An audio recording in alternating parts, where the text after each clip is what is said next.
নওগাঁর ফজনিতলায় নজিপুর পাবলিক মাঠে আরাফাত রহমান কোকো স্মৃতি আন্তঃজেলা ফুটবল টুর্নামেন্টের উদ্বোধনী ম্যাচ অনুষ্ঠিত হয়েছে। প্রধান অতিথি হিসেবে উপস্থিত ছিলেন বিএনপির সাবেক সংসদ শামসুজ্জোহা খান। আজকের প্রথম ম্যাচে নওগাঁ জেলাকে 2 গোলে হারিয়ে বিজয়ী হয়েছেন রাজশাহী জেলা।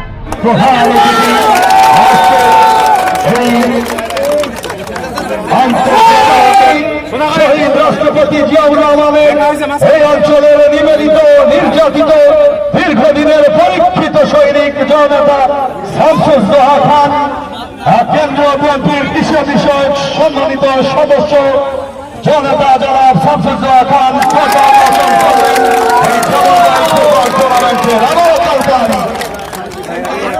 মাঠের চতুর্পাশে মাঠের ভিতরে যে সমস্ত দর্শক রয়েছেন আপনারা একটু বাইরে চলে যাবেন।